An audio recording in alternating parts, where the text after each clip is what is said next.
Auzubillahi minash shaitani rajim, bismillahir rahmanir rahim. Lórí kílípù tá ń bá lọ, eléyìí ni ẹ̀kọ́ bá ṣe máa bírèkì àwẹ̀, bá ṣe máa ṣínu tàbágbàwẹ̀ láti ọ̀dọ̀ anabi Muhammad sallallahu ta'ala alayhi wa sallam.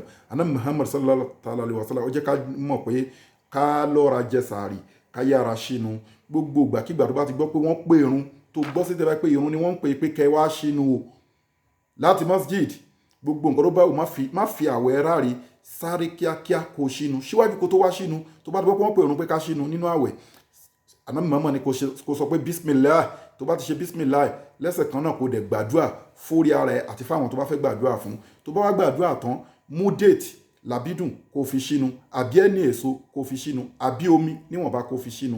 Ò ní jẹ́ púpọ̀. Wàá lè lọ kí magrib, wàá kọrí sí masjid. Tó bá kí magrib tán, wàá padà wọnú ilé, wàá wá jẹun níwọ̀nba náà ni wàá jẹun níwọ̀nba, wàá mu níwọ̀nba, wàá tún padà lọ sí masjid láti lọ ṣe kíni o, láti lọ kí ìṣáì àti tàràwì. So wàá lè lágbára dáadáa, ò ní wà heavy. Tó bá kí tàràwì tán, o lè padà sínú ilé kó tún fi nǹkan bánu. So ìyókù tún di sàárì nìyẹn. So bánu mọ̀ọ́mọ̀ ṣe ní ká máa ṣínu wa nìyẹn. Ẹ má máa fi àwẹ̀ yín ráre. Tẹ́ bá ti gbọ́ pé wọ́n pè irun pé kẹ́ ṣínu, ẹ ṣínu. Má fa àwẹ̀ yín ráre.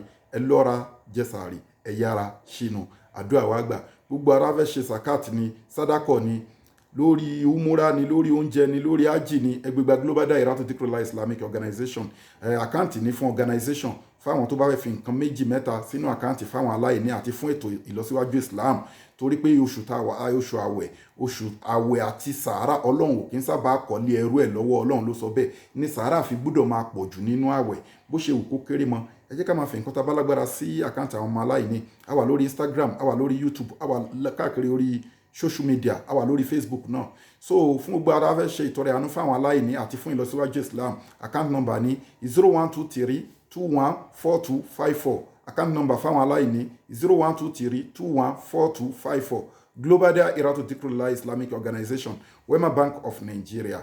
Àdúrà ló ń gba agbára kọ́, ìrọ̀rùn àti ìdùnnú àtayọ̀ láfi gba àwẹ̀ wa. Fún gbogbo àtàbá ní ìbéèrè kan sí méjì, international number wa lélẹ̀ WhatsApp wa +2761295638 WhatsApp wa lórí ẹ̀. Àdúrà wa gbà. Masha Allah rahman, wala hawla wala quwwata illa billahi al-aliyyil azim. Assalamu wa ila al-liqa. Ẹ fi fídíò yìí ẹ fi ránṣẹ́ sí gbogbo àwọn olólùfẹ́.